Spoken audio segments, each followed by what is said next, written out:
안녕하세요. 저는 결혼 3년 만에 종지부를 찍은 30대 초반의 여자입니다. 짧다면 짧은 결혼 생활 동안 제가 겪었던 일을 이야기해 볼까 해요. 저와 남편은 사장과 직원 사이로 처음 만나게 되었어요. 저는 고등학교를 졸업하자마자 제 꿈을 위해 대학 진학이 아닌 일찍이 사회생활을 시작했어요. 정말 제가 할 수 있는 일이라면 뭐든 가리지 않고 열심히 했죠. 그렇게 6년이란 기간 동안 악착같이 돈을 모았고 제 나이 27에 드디어 제 꿈을 이뤘어요. 만화 카페를 차리게 된 거예요. 저는 어렸을 적부터 만화책을 좋아해 만화책방을 차리는 게 장래 희망이었거든요. 그리고 제 남편은 제 카페의 첫 알바생이었어요. 네, 맞아요. 저희는 연상연하 커플입니다. 제가 운영하는 그곳이 자리를 잡을 때까진 친정엄마가 참 많은 도움을 주셨는데 엄마도 알바생이던 남편이 참 싹싹하다며 좋아했죠. 남편도 엄마를 편하게 생각해주어 농담도 주고받을 정도로 친하게 지냈기에 남편이 알바를 그만둘 때 저보다도 엄마가 정말 서운해했고요. 남편만큼 저희와 일하는 게 잘 맞는 사람도 없어서 남편이 그만두고 나서 알바생을 다시 구하는 게 정말 오래 걸렸어요. 그런 남편과 4년 후쯤 다시 만나게 되었습니다. 정확히 표현하자면 남편이 저를 찾아와 주었어요. 제가 여전히 그 자리에서 만화 카페를 운영하고 있다는 걸 알고 우리가 정말 깊은 인연이라는 생각이 들었다고 해요. 4년 후 다시 만난 그이는 어엿한 어른이 되어 있었어요. 좋은 회사에 취직해 앞날 창창한 직장인이었고요. 남편은 돌고 돌아 다시 만난 소중한 사람이라며 온 진심을 다해 저를 사랑해 주었어요. 그 마음에 저는 남편과 미래까지 약속하게 되었어요. 결혼 인사를 갔을 때 엄마가 남편을 바로 알아보곤 얼마나 좋아하셨는지 몰라요. 엄마, 나랑 결혼을 전제로 만나고 있는 사람이야. 엄마한테 가장 먼저 소개하고 싶었어요. 어머, 너 건이 아니니? 이게 무슨 일이야? 이게 어떻게 된 거야? 너희가 지금 교제 중이라고? 건강히 잘 지내셨죠? 너무 오래전이라 못 알아보실 줄 알았는데 저 알아보시겠어요? 어머, 얘는 더 멋져진 것 빼곤 그대로인데 어떻게 널 못 알아보겠어? 참 우리가 깊은 인연은 인연인가 보다. 이렇게 다시 만나게 되고 말이야. 네, 이제는 큰 사장님과 사장님이 아닌 장모님으로 더 깊은 인연으로 발전하기 위해 이렇게 용기 내서 찾아왔어요. 저희 결혼하고 싶습니다. 허락해 주십시오. 너무 이상하고 낯설다. 예전에 내가 알던 건희 모습 그대로라면 나는 너무 좋지. 그때 내가 내게 내 사위로 삼고 싶다고 했던 농담이 이렇게 현실이 될 줄이야. 정말 꿈만 같다. 내 딸 잘 부탁하네, 박서방. 저희 친정엄마는 제 남편이라면 무조건 승낙이라며 자기의 꿈을 이룬 것만 같다고 말씀하셨어요. 제 시부모님도 어린 나이에도 꿈을 위해 나아가 끝내 이룬 제 강단이 훌륭하다며 저를 예쁘게 봐주셨죠. 그렇게 저희는 양가 부모님의 큰 축복 속에 차근히 결혼 준비를 하며 딱 1년 후 성대한 결혼식까지 올리게 되었어요. 그때까지만 해도 저는 제 앞날이 꽃길일 거라 굳게 믿었고요. 하지만 그런 제 믿음은 서서히 금이 가기 시작해버렸죠. 바로 저를 탐탁지 않아 했던 단 한 사람 때문에요. 남편에게는 저보다 1살 어린 누나가 있었어요. 네, 저를 마음에 들지 않아 했던 유일한 사람이 바로 신우입니다. 신우는 저의 존재를 언짢아 했어요. 그 이유는 제게는 참 황당 그 자체였죠. 학력은 고졸해 고작 만화 카페를 운영하는 하찮은 사람이라며 자기 가족이 되기에 저는 너무도 부족하다고 여겼어요. 제 신우는 대학을 졸업하자마자 대기업에 취직까지 한 똑똑한 사람이에요. 직장인으로 지내면서도 배움에 대한 집착이 여전히 컸던 사람이라 가방끈 짧은 저를 성에 차지 않아 했어요. 그런 사람이 있는 집안에 왜 시집까지 갔느냐고요? 그만큼 저는 남편을 사랑했고 또 시부모님도 제게 참 잘해주셨으니까요. 시부모님은 신우가 제 험담이며 무시할 때 늘 제 편에 서주셨거든요. 도대체 건이 너는 쟤 어디가 좋다고 결혼까지 하겠다는 거야?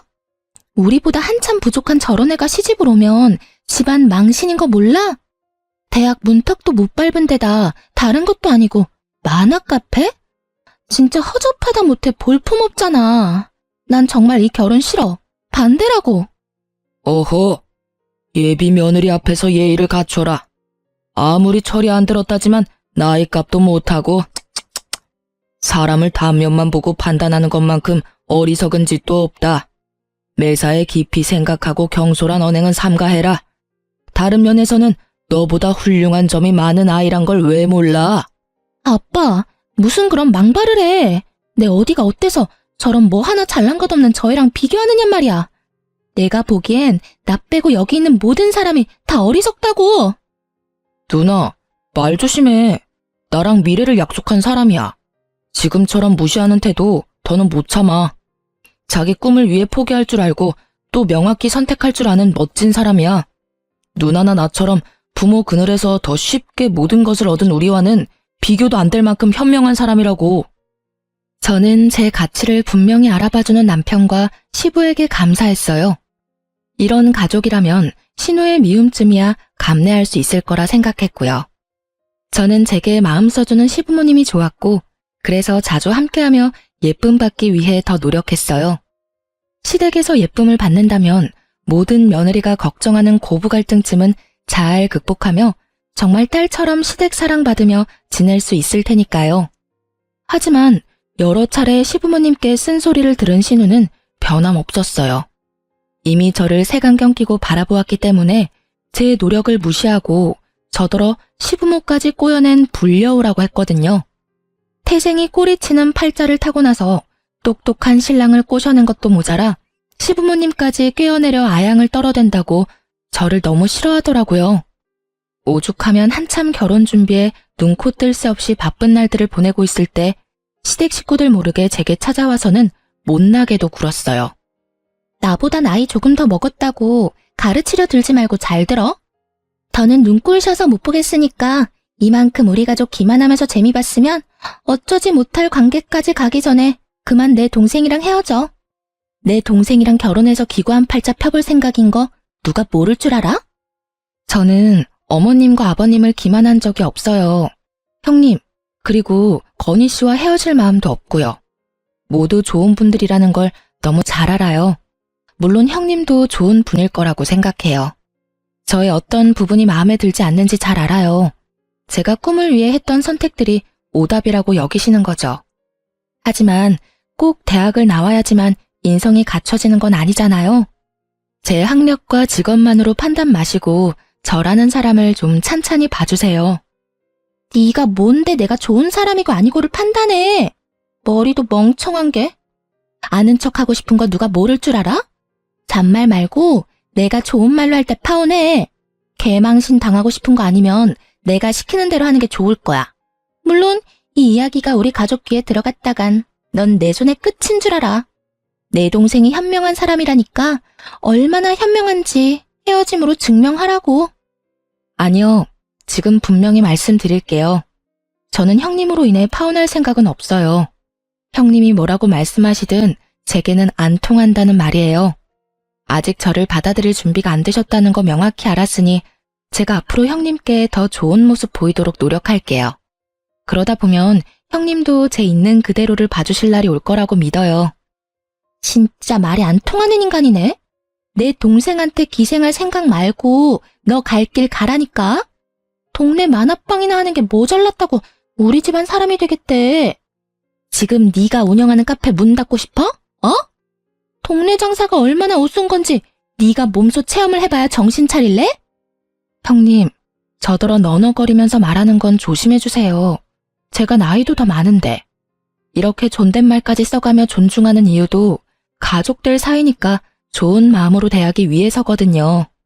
형님도 아무리 제가 마음에 안 들어도 언행에 신중을 기해주세요. 동네 장사 우습게 여기시는 건 형님 같은데 그게 아니라는 걸 증명해드릴게요. 저는 못나게 구는 신우를 패기 있는 자세를 일관하며 상대했어요.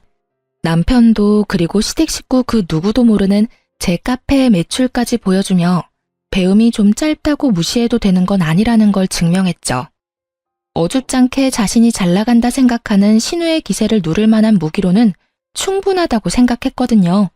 실로 신우는 제 만화 카페의 매출을 알고는 놀라 입만 뻥끗하더라고요. 저는 한 방 더 먹이기 위해 대략 순수익을 알려주었어요. 그러자 충격이라도 먹은 표정을 하고는 아무 말 없이 돌아갔어요. 그 뒤로 팔자 피려고 남편을 꼬셨다는 말이 쏙 들어갔어요. 그건 제 순익이 자신의 월급보다 많았기 때문이었을 거예요. 하지만 고작 매출을 밝힌 걸로 신우의 마음을 얻을 수는 없었어요. 팔자를 운운하며 해대던 불쾌한 말 대신 머리에 든 것도 별로 없는 게 잔꾀만 많아서 돈을 벌었다고 또 다른 불쾌한 말로 시비를 걸었으니 말이에요. 아마도 대기업에 다니는 자신보다 돈을 잘 버는 게 자존심이 상했던 거겠죠. 그래도 신우는 그 후로 한동안은 대놓고 저를 갈구는 일은 없었어요.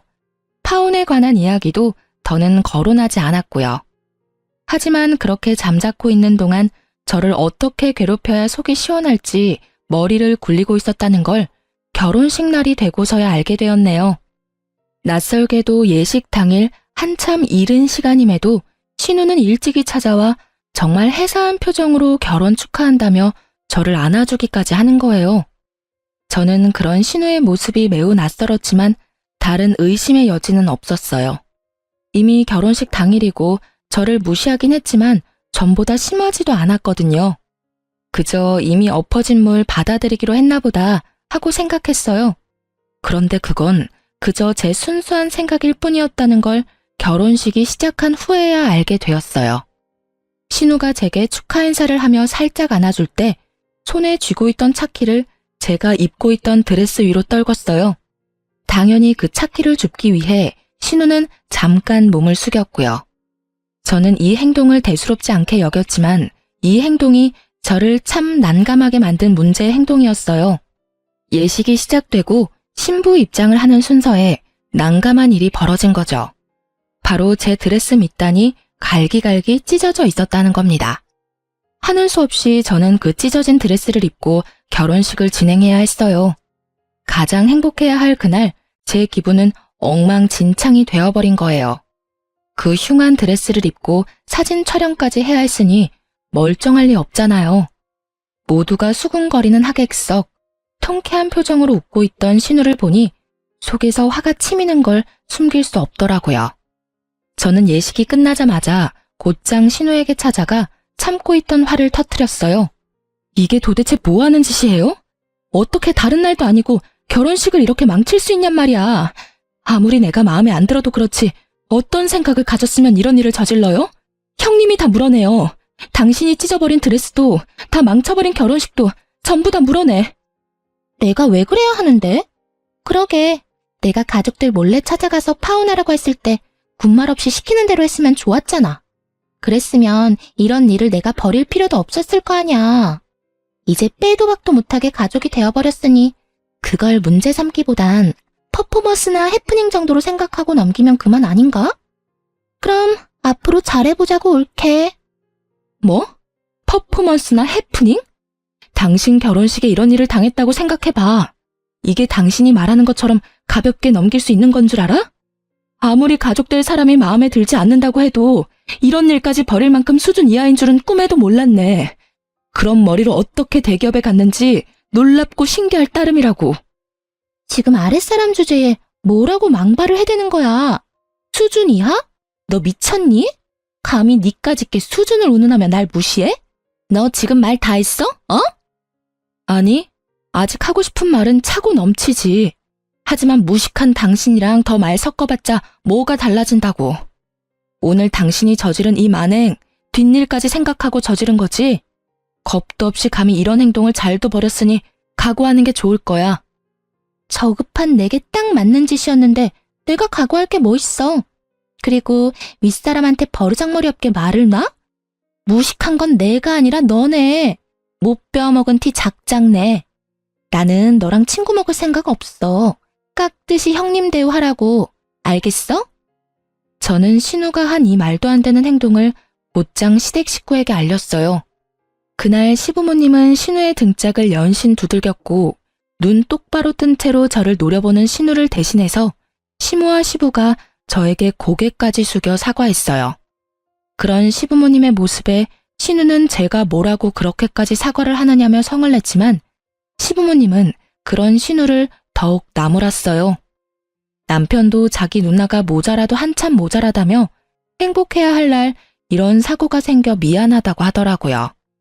저는 시부모님과 남편에게 처음으로 목소리를 높였어요.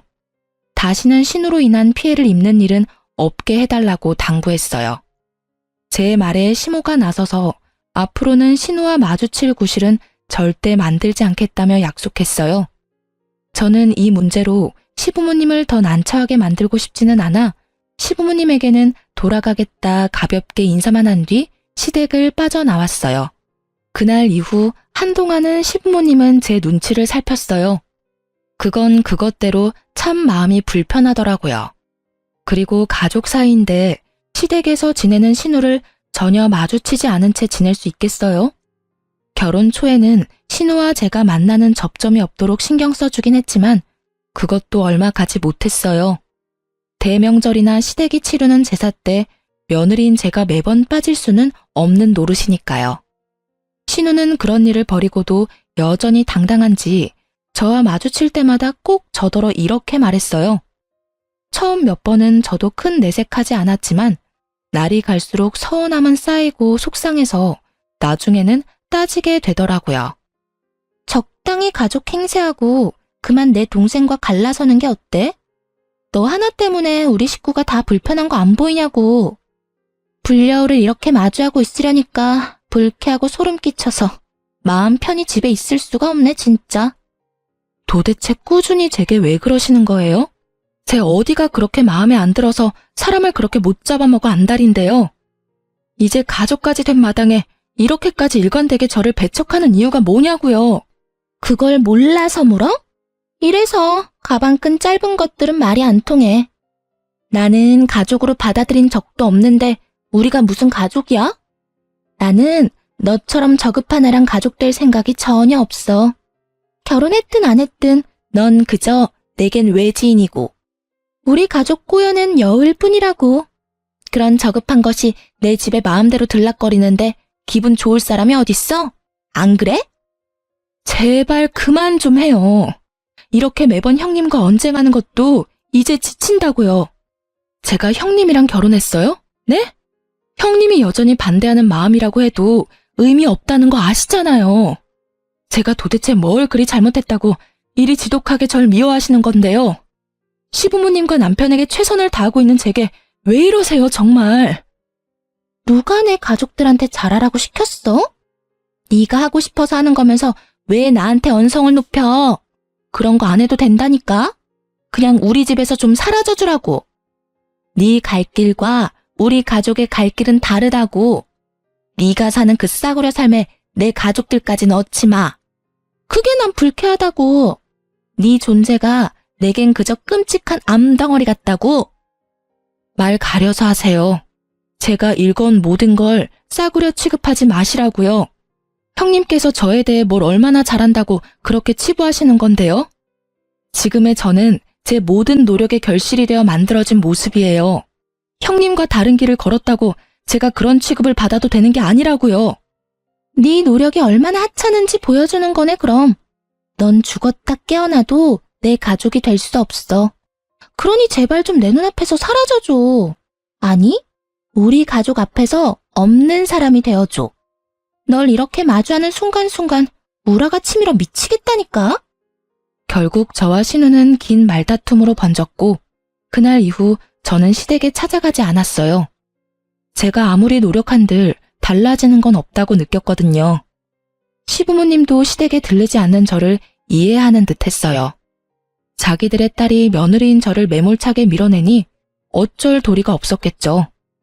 그렇게 시댁과 거리를 두고 지낸 지 6개월쯤 됐을까요? 그 기간 동안 무슨 일이 생겼던 건지 신우가 제게 먼저 연락을 해왔어요. 그것도 아주 나긋나긋한 목소리로 제게 잘 지냈냐는 안부를 다묻더군요. 하지만 저도 결혼식 날 당했던 전적이 있어 쉬이 경계가 풀어지지 않았어요. 그런데 신우가 제게 꼭 부탁할 것이 있다는 거예요. 절대 못나게 굴 생각으로 연락한 게 아니라며 시간 좀 내달라고요. 그리도 저를 하대하던 신우가 돌연 부탁이라니 어떤 걸지 전혀 짐작도 가지 않았어요. 저는 카페 자리를 비울 수 없던 터라 제 만화 카페로 와달라고 했고 그렇게도 끔찍해하던 제 만화 카페까지 흔쾌히 오겠다고 하더군요. 신우는 제 카페에 와서는 그날따라 이상하게도 이곳저곳 살펴댔어요. 저는 그런 행동이 너무도 의아했지만 혹시나 직장을 그만두고 사업이라도 벌이려는 건가 하는 생각이 들더라고요. 물론 제가 입 밖으로 그 말은 꺼내지 않았지만요. 그런데 제가 무슨 말을 꺼내기도 전에 신우가 먼저 입을 열었어요. 저더러 꼭 비밀이라며 저만 알고 있으라며 이야기하기 시작했죠. 신우의 말은 이랬어요. 얼마 전 직장에서 부당한 일을 당하게 되었고 그로 인해 번아웃이 왔다고요. 그래서 막무가내로 앞뒤 생각 없이 사직서부터 던지고 나왔는데 뭘 해본 적이 없으니 막막하다는 거예요. 그러면서 넌지시 저에게 처음부터 그렇게도 못나게 굴었던 이유를 털어놓았어요. 내가 올케한테 참 모진 언행을 일삼았잖아. 그게 다 부러움이랄까 질투랄까 그런 감정 때문이었어. 네? 갑자기 그게 무슨 말씀이세요? 질투라니 형님께서 제게 무슨 질투를 느꼈다는 건지 전혀 모르겠는걸요. 당연히 모르겠지. 내 가족들도 모르는 내 마음을 올케가 어떻게 알겠어? 사실 나도 올케처럼 가슴에 품었던 꿈이 있었어. 내 모든 것이 오롯이 담긴 나만의 가게를 차리고 싶었다고 나도. 하지만 나는 남의 시선이 참 중요한 사람이라 그러지 못했어. 올케도 알잖아. 내 학벌에 대한 내 근자감 말이야. 근자감이라뇨. 자신감이라는 표현이 맞죠. 저는 대기업 다니는 형님이 참 똑똑한 분이라고 생각해요. 아무리 저에게 못되게 구셨어도 그 생각은 변함없고요. 그렇게 말해줘서 고마워, 올케. 아무튼 나랑 다르게 남의 시선 생각 안 하고 꿈을 이뤄낸 올케가 너무 부러웠어. 그래서 그게 너무 배 아프더라고. 시샘을 부르지 않을 수가 있어야지. 미안해. 진심이야. 그런 마음에서의 미움이었다니 전혀 몰랐어요. 그런데 갑자기 제게 이런 말씀을 하는 이유를 좀 물어도 될까요? 나도 일이 이렇게 된 김에 나만을 위한 무언가를 이루고 싶어. 그런데 아무것도 모른 채로 맨 땅에 헤딩하는 것보단 이미 그 길을 걸어온 올케에게 털어놓고 도움을 받고 싶어서 말이야. 혹시 날 좀 도와줄 수 있을까? 이 기회로 형님과 좋은 관계로 발전할 수 있다면 제가 할 수 있는 최대한 도움을 드려야죠. 구체적인 계획은 있으세요? 괜찮다면 제게 알려주시면 좋겠어요. 사실 아직 구체적으로 뭔가 계획을 세우진 못했어. 나한테도 너무 급작스러운 상황이라서. 그래서 말인데 괜찮다면 올케네 가게에서 아르바이트라도 하며 일을 좀 배울 수 있을까? 신우의 고백은 정말 예상치 못했던 이야기였어요. 제 도움이 필요하다며 사과까지 하는 신우를 어떻게 돕지 않을 수 있겠어요? 드디어 저를 가족으로 인정받는 것 같아 들뜨기까지 했던걸요. 저는 신우의 부탁에 마침 2호점을 준비 중이었던 터라 1호점을 저 대신 관리해줄 직원으로 신우를 고용하면 좋겠다는 생각에 흔쾌히 신우의 부탁을 들어주었어요. 신우는 처음 한 달 동안은 제게 적극적인 태도로 일을 배웠어요. 가끔 손님이 없어 한가할 때는 신우와 시시콜콜한 이야기까지 나누며 정말 더없이 좋은 날들을 보냈죠. 하지만 앞으로도 이렇게 잘 지낼 수 있기를 희망하던 저의 기대가 와르르 무너지기까진 그리 오래 걸리지 않았네요. 신우에게 1호점 관리를 맡긴 지 석 달 만에 어김없이 일이 생겼어요. 그날은 제가 2호점 오픈 준비가 거의 끝나갈 쯤이기도 하고 신우가 첫 달과는 달리 시간이 갈수록 업무에 관한 미흡한 부분이 많아져서 넌지시 이야기도 할 겸 식사 자리를 함께 하려고 했죠. 그렇게 평소보다 조금 일찍 1호점으로 넘어갔어요. 그런데 제 만화 카페가 정말 난장판도 이런 개판이 없다 싶을 정도로 엉망인 거예요. 거기다 신우는 손님이 있건 없건 어디서 났는지 카운터 밑에 이불까지 펴고 누워있는 겁니다. 저는 그런 신우 모습에 머리 끝까지 화가 났어요. 이게 다 무슨 꼴이에요? 여기 이렇게 누워 계시면 어떡해 해요? 손님이 안 계신 것도 아니고 카페도 엉망진창인데 이리 태평하게 쉬고 있으면 안 되죠. 관리할 게 뭐 있어. 손님들한테 책 보고 나면 밤납대에 꽂지 말고 제자리에 바로 꽂아두라고 말해놨어. 그리고 먹은 음식들은 이따 퇴근하기 전에 몰아서 설거지하는 게 편하잖아. 그릇 부족하면 다 떨어졌다고 하면 그만이고. 옳게. 사장이라고 유난 떨지 마. 꼴 사나워 보여. 형님, 저더러 도와달라고 하신 지 얼마나 되셨다고 이렇게 의욕 없이 퍼질 수 있어요. 그리고 어쨌든 제가 매달 노동값을 지불하는 입장인데 이렇게 관리가 안 되면 제가 어떻게 월급을 챙겨드려요? 참 더럽게 쫑알대네. 월급 얘기가 나와서 말인데 내가 생각해보니까 이렇게 내가 시간 낭비할 필요 없지 싶어. 어차피 끝까지 나 돕기로 하고 시작한 거잖아. 그러니까 그냥 잔말 말고 1호점 매출 딱 절반 떼서 매달 나한테 보내. 지금 무슨 말도 안 되는 소리를 하시는 거예요. 제가 왜 카페 매출에서 절반이나 형님께 드려요? 노동한 값으로 치면 지금 돈을 주는 게 맞나 싶을 정도라고요. 올케가 나 도와주겠다며. 이제 와서 모르세 하면 안 되지. 계속 주라는 것도 아니고 내가 당장 하고 싶은 게 생겼거든? 그게 자리 잡기 전까지 자금이 필요할 거 아니야. 그러니까 나 이렇게 부려먹으면서 돕는 척 말고 그냥 돈으로 편하게 도와주라고. 형님이 제 자식이라도 돼요? 아니, 자식도 그렇게 거저 먹으려고는 안 하죠. 어떻게 그런 뻔뻔한 요구를 할 수 있는지 황당할 뿐이네요. 오늘까지 근무하신 거 계산해서 입금해 드릴 테니까 내일부턴 나오실 필요 없어요. 그리고 형님 말한 것처럼 할 생각도 없으니 꿈도 꾸지 마세요. 매출 절반 상납하는 게 뭐 어려운 일이라고 또 사람 승질을 건드려? 허드렛 일 투성이인 이 일을 내가 왜 해야 하는데? 가치도 없는 이 거지 같은 일을 왜? 네가 그럼 그렇지. 니까지 것이 뭘 얼마나 위대한 일을 했겠어? 다음 달부터 매달 총 매출의 반 나한테 상납해. 돕겠다고 입 밖으로 말을 뱉었으면 찍소리 말고 내가 시키는 대로 해. 저는 끝까지 단호하게 그럴 수는 없다고 거절했어요. 그리고 다시는 제 카페에 발도 들일 생각 말하고 딱 잘랐고요. 그런데 그때부터 신우는 내게 돈을 맡겨놓기라도 한 사람처럼 매일같이 저를 찾아와서는 돈 타령을 하며 저를 볶아댔어요.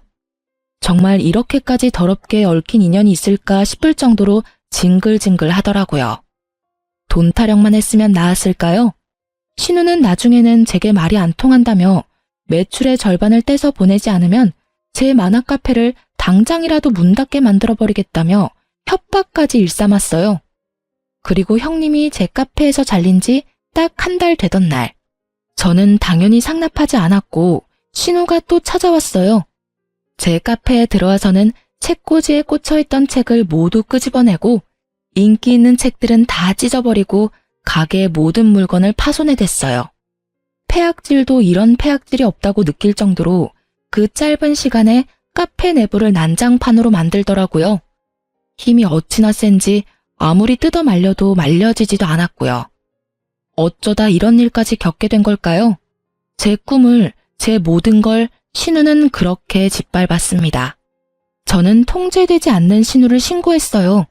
경찰이와 제압하고 나서야 정신 나간 신우를 막을 수 있었어요. 저는 남편과 시부모님한테 이 사실을 모두 알렸어요. 그리고 영업방해로 신우를 고소했어요.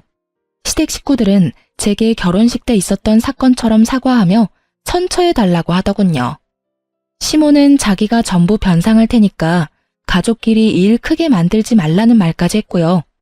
저는 그런 시모에게 제가 가족이 맞긴 하냐고 따져 물었어요. 제가 정말 가족이 맞긴 해요? 왜 늘 저만 당신들과 잘 지내기 위해 노력해야 해요? 형님이 저더러 돈을 내놓으래요. 잘 지내고 싶으면 돈을 주래요. 이게 어머님께서 말씀하시는 가족이 맞아요? 미안하다. 정말 미안해. 내가 이렇게 사과하마. 그러니 제발 노여움 풀고 내 딸 좀 모진 일 당하지 않게 선처해주렴. 제발. 그럼 제가 당신 딸에게 당한 모진 일은요. 그간 두 눈으로 보셨으니까 다 아실 거잖아요. 저 법대로 할 거예요. 선처 따위 없습니다. 어머님, 아버님께서 저를 어떻게 생각하시던 상관없어요. 이번 일만큼은 그냥 넘어갈 수 없으니까요. 시몬은 제 손까지 붙들며 눈물로 호소했어요. 하지만 저는 절대 흔들리지 않았습니다. 아니, 흔들릴 수 없었어요. 저를 모욕해왔던 건 이악 물고 참아왔지만 제 전부를 이렇게 망쳐버린 신우를 용서할 수 없으니까요. 거기다 제게 협박까지 한 신우만을 걱정하잖아요. 협박을 받은 건, 피해 입은 건 바로 저인데 시댁 식구 중 그 누구도 제게 먼저 괜찮냐고 말을 건넨 사람은 없었어요. 저는 가족이라는 울타리에 갇힌 외지인일 뿐이었다는 걸 정말 절실히도 느꼈어요. 그뿐인 줄 아세요? 신우는 제게 신고당한 그 상황에서도 일말의 반성도 없었어요. 아니, 도리어 배째라는 식으로 뻔뻔하게 나왔죠. 니까짓게 합의 안 해주면 어쩔 건데 이런 식으로요. 남편은 어땠냐고요? 여지없이 신우의 편을 들더군요. 그래도 자기의 누나인데 어떻게 이렇게까지 할 수 있느냐며 원망을 쏟아내면서 말이에요. 당신이 누나더러 돕겠다고 했다며. 그래서 누나도 든든한 백이 생긴 거라고 생각했던 거겠지. 그리고 대기업까지 다닐 정도로 우리 누나는 많이 배운 사람이고 많은 경험이 있는 사람이야. 그런 사람이 당신에게 돈을 요구했다는 게 말이나 돼? 그럼 지금 내가 전부 거짓말이라도 하고 있다는 거야? 당신 누나가 내 카페를 그렇게 만든 게 전부 내게 돈 뜯어내려다 실패해서라고 몇 번 말해. 그 대기업 다니는 잘난 누나가 직접 이 사다를 만든 거라니까? 이유가 뭐든 당신이 돕겠다고 나섰잖아. 당신이 선택해놓고 이제 와서 이렇게까지 모질게 굴어야 해? 어떻게 사람이 그럴 수 있어. 가족이 가족을 상대로 어떻게 이래. 당신 말대로 내 도움이 필요하다면 기꺼이 돕겠다고 했어. 하지만 형님의 만행을, 나에게까지 미친 피해를 모두 감당하겠다고는 한 적 없어. 이래서 집안에 사람을 들일 땐 심사숙고해야 하는 건데 내 딸 꼬드겨 회사까지 그만두게 만들고도 뻔뻔하게 굴기까지. 엄마가 돼서는 내 딸 자식만 못났다고 나무라며 하나뿐인 며느리라고 예뻐했던 지난날이 다 후회스러워. 내 딸의 보는 눈이 딱 맞았던 거였어. 내 딸을 믿었어야 했어. 식구들은 끝까지 제게 미안함이라곤 없었어요. 합의하지 않겠다는 나를 벌레 보듯 할 뿐이었죠. 그러면서 그동안 자기 딸의 의견을 받아들이지 않고 저를 가족으로 들인 것에 대한 한탄을 해댔어요. 저도 이런 사람들과 더는 가족으로 살고 싶지 않다는 생각이 물밀듯 밀려왔어요. 그래서 남편에게 그 자리에서 이혼을 요구했습니다. 우리의 관계 속에서 남는 건 미움뿐이었으니까요. 그런데 참 웃긴 건 남편도 자기 가족을 건드렸다며 저를 상대로 소송을 걸겠다고 소리치더군요. 남편의 말을 듣는데 아무리 물러터진 저라도 어떻게 참고 고분고분 있을 수 있겠어요. 이혼 이야기를 막 꺼냈을 때만 해도 합의 이혼으로 깔끔하고도 간결하게 관계를 정리하고 싶었지만 그 마음마저도 사라졌고 곧장 소송을 걸었어요. 물론 그 후로 신우와 관련된 사건 신고에 남편과의 이혼 소송까지 법적 다툼으로 미칠 노릇이었어요. 거기다 신우로 인한 제 카페에 큰 손실까지 감당하며 다시 처음부터 시작하는 마음으로 임하다 보니 힘든 날의 연속이라고 해도 과언이 아닐 정도였죠. 그 와중에 시부모님은 그렇게도 저를 찾아와 악담을 퍼부어댔어요.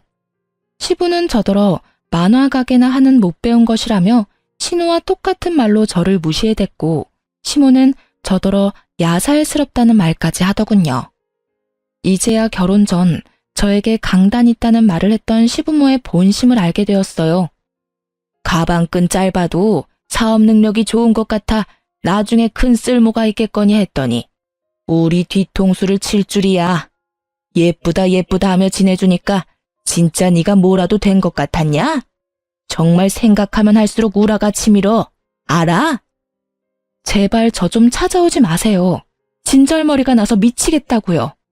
그리고 저를 이용해 먹으려고 했다는 그 불쾌한 말도 집어치우시고요.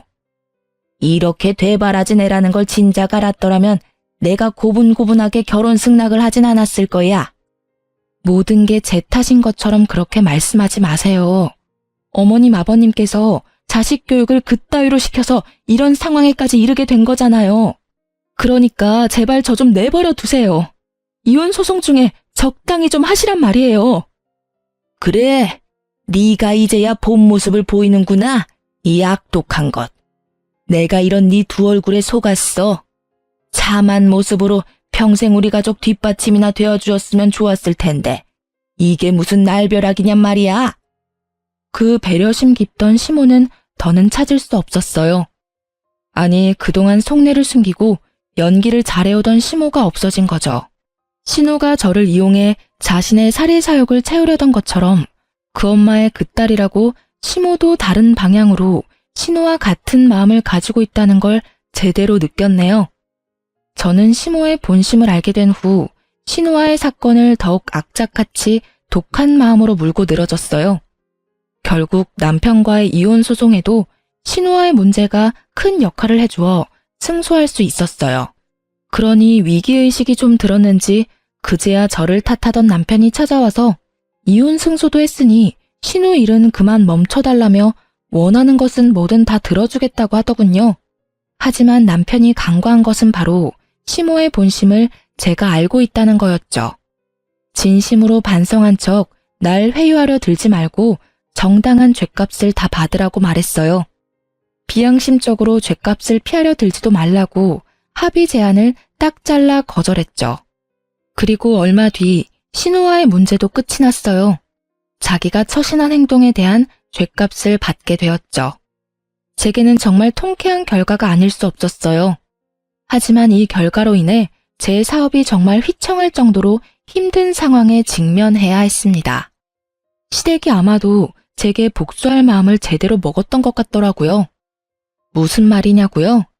제 만화 카페 바로 근처 빌딩 건물에 저와 같은 업종의 만화 카페가 생긴 거예요.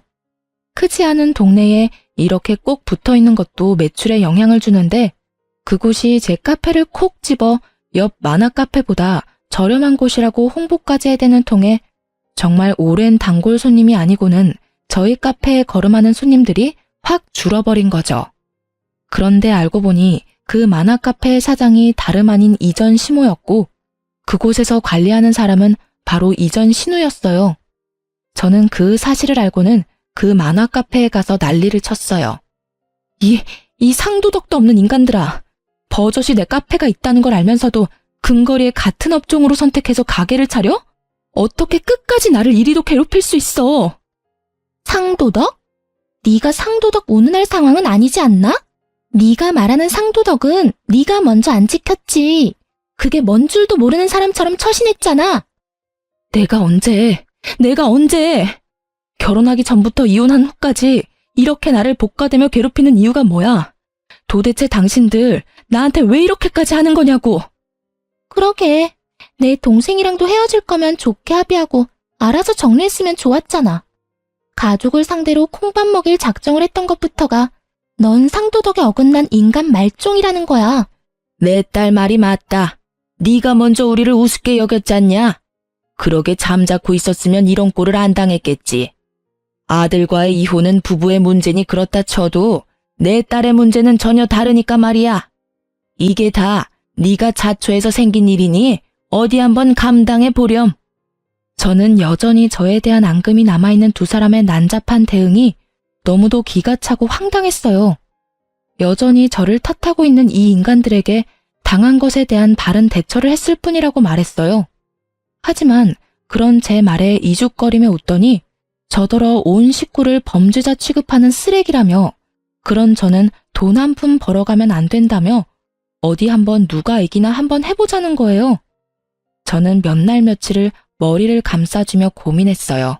그런데 그렇게 시간이 흐를수록 제 매출은 점점 큰 타격을 입기 시작하니 어쩔 도리가 없더라고요.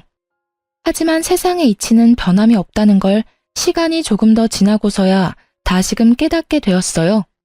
어떤 이치를 말하느냐고요? 못된 사람이 호의호식하며 잘 살 수 없다는 건 말이에요. 전 시모와 신우가 하는 가게는 처음 두어 달은 일명 오픈빨과 저를 저격한 파격 할인 행사 덕에 장사가 잘 됐어요. 하지만 한자리에서 오랜 시간 버티며 장사해온 저를 이길 순 없었습니다. 오픈빨이 떨어질 쯤 되니 이상한 추문을 달고 다니기 시작했거든요. 가게 운영하는 사장 언니가 불친절하고 판매하는 음식에서 불결한 냄새가 난다는 소문이었어요. 그리고 하루하루 지날수록 그 추문은 점점 구체적으로 변해갔죠. 그런데 그렇게 큰 소리를 치며 저를 긁어대던 전신우가 갑자기 저를 찾아와서는 자기들이 운영하는 카페가 망할 위기라며 분위기며 매장에 채워둔 책까지 제가 운영하는 곳과 비슷하게 했는데 자기들 만화 카페는 왜 오픈한 지 몇 달 만에 이런 일을 겪을 수 있는 거냐고 이럴 땐 어떻게 하냐고 묻는 거예요. 하지만 제가 머리에 총 맞은 게 아니고서야 그 시커먼 속을 다 아는 입장에서 어떻게 도와주나요? 저는 단호하게 신우에게 왜 상도덕도 모르는 사람을 제가 도와주어야 하냐며 허튼 소리 하지 말고 내 카페에서 나가달라고 했어요. 그러자 신우는 도와달라고 말할 때와는 전혀 다른 표정을 하고선 입소문이라는 게 얼마나 무서운 건지 한번 경험해 보겠느냐며 협박을 하기 시작했어요. 하지만 저는 굴하지 않았어요. 제가 쌓아온 경험만으로 저는 이미 여러 차례 시행착오를 이겨왔으니까요. 저는 그런 신우에게 다시 법정에 서고 싶다면 어디 한번 입을 함부로 놀려보라고 말했죠. 신우는 제게 가짜는 협박이 통하지 않자 역성을 내며 말했어요. 사업 경력 조금 된다고 눈에 뵈는 게 없나 보지? 너도 우리 카페 생기고 장사 안 되잖아. 그러면서도 그 알량한 자존심은 아직 남았나 봐? 네 그 하찮은 자존심으로 네 가게가 제대로 망해봐야 정신을 차리지? 우리가 너보다 배움이 더 많은데 너보다 못할 리가 없으니 말이야. 제발 네 카페가 얼마 못 가 망하길 바래. 그래야 우리가 재미를 보지. 덜 떨어진 말을 그리도 길고 정성스럽게도 할 필요가 있나? 지금이 어떤 상황인지 네 발로 직접 여기까지 와놓고도 몰라? 내가 망하기 전에 당신네들 카페가 먼저 망할 것 같은데 덕분에 내가 재미를 보게 생겼네? 할 말 다 했으면 그만 가줄래? 너희 망해가는 꼴 보려면 팝콘 좀 튀겨야 해서 말이야. 이 멍청한 게 뭐라고 짓거리는 거야?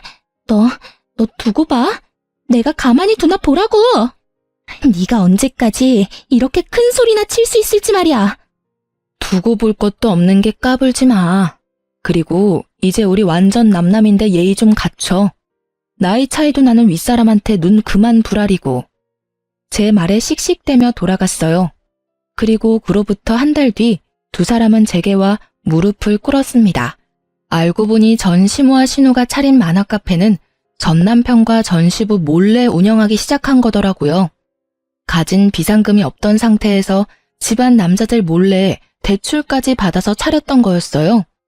그때만 해도 고졸인 저도 일궈낸 사업을 자기들이라고 못할 것도 없지 라는 자신감으로 말이에요.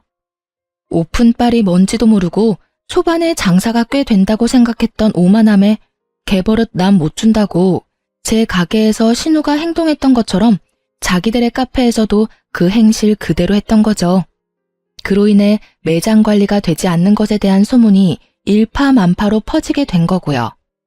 전시모와 전신우는 빚만 지고 문 닫기 일보 직전이라며 제게 무릎까지 꿇고 손까지 빌며 제발 이번만 도와달라며 내가 시키는 대로 알려주는 대로 그대로 행하겠다고 애원하더군요.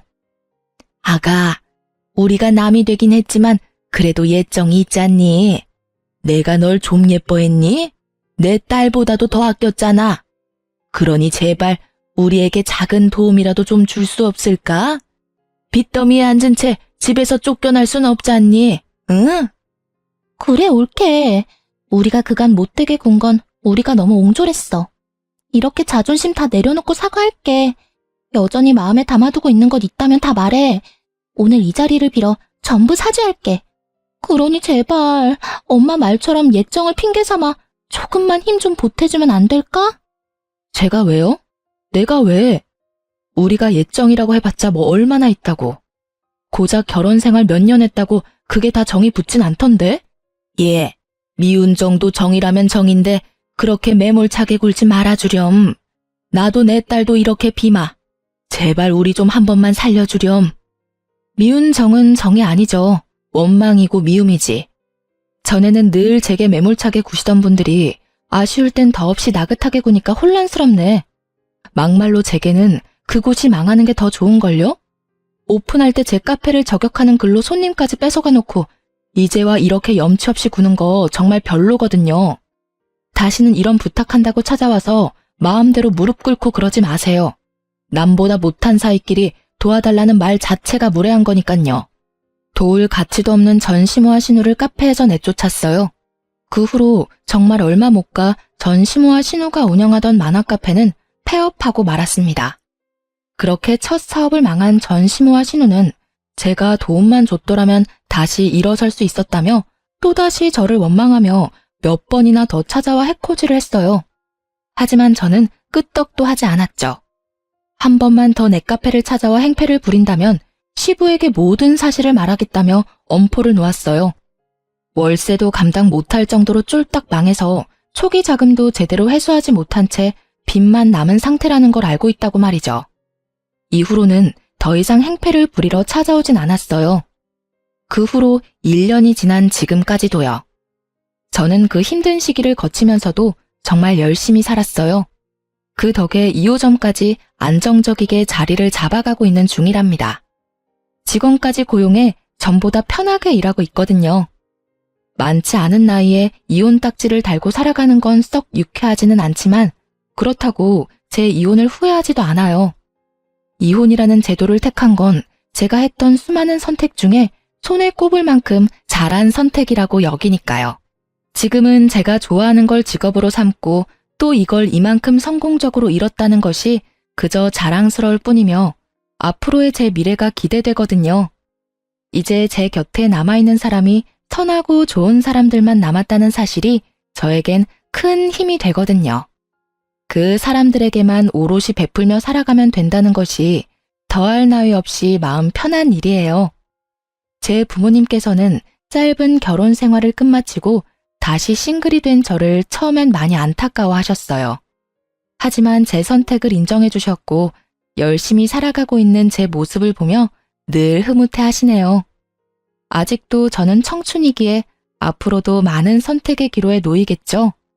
부디 그 수많은 선택이 제 삶을 더욱 의미 있게 채워갈 수 있는 행운으로 가득하길 바라며 제 짧고도 파란만장했던 이야기를 마칩니다. 부디 제 사연이 시청자분께 재미를 선사했기를 바랍니다. 감사합니다.